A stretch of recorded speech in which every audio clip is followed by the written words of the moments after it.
The Nepalese people will soon cast ballots in the 2022 general elections.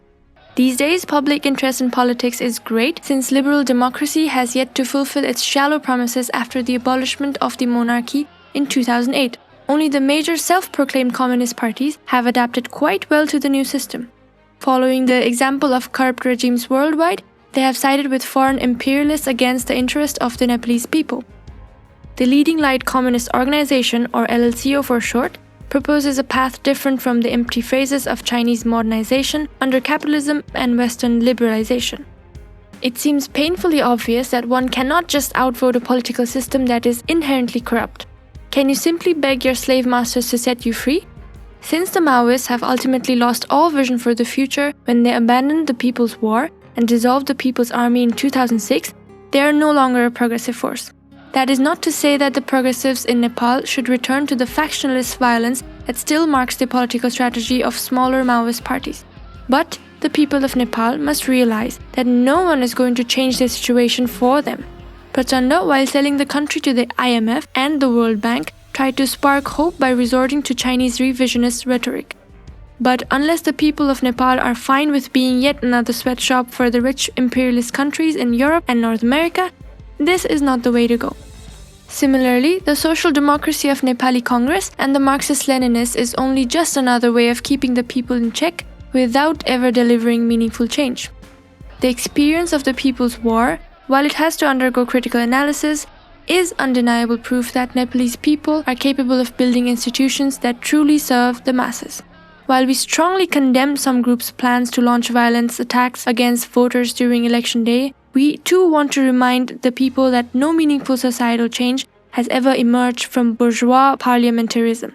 No matter the outcome, capitalist elections are a rigged game, since the wealthy and powerful will continue controlling the system from the outside. What Nepal and all oppressed people in the so-called Third World really need is to build new power. New power describes all institutions and all cultures that are independent from and directed against the old politics and culture of capitalism, imperialism, and semi-feudalism. All Nepalese communists that are truly well-meaning should concern themselves with building new power. They should start by addressing the most urgent needs of the people. We have collected some ideas. Organizing financial support for people that cannot work because of dengue fever, starting infrastructure programs to make schools more accessible in rural areas, protecting farm workers against the consequences of environmental destruction, building independent people's clinics run by the community to provide basic healthcare, building people's farms to free farmers from bonded labor, organizing campaigns against the discrimination of lower caste people and ethnic minorities, as well as other oppressive practices, and in the long term, offering a domestic perspective to young people other than studying or working abroad. True communists in Nepal must leave behind their sectarianism and unite behind the most up-to-date revolutionary science available. They should be the ones joining local ward committees and other people's associations and provide them with meaningful guidance and vision.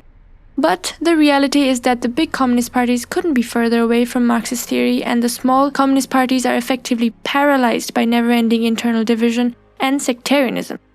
The Nepalese people essentially have to choose one of the two available paths.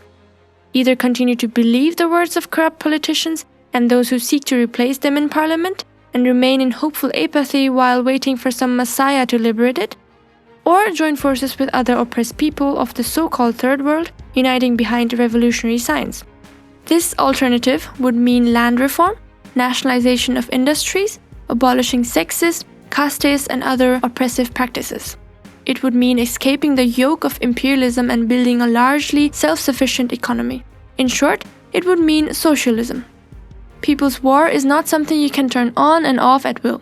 Those who downplay the need for radical societal change and argue only for reformism will ultimately end up maintaining the current oppressive system. Nepal has an amazing history of fighting off colonial powers, from the historical Anglo-Nepal War to the current protests against selling off the country to US imperialism. This should make one all the more convinced that a better future is possible, for Nepal, for the Global South, and for all the oppressed people.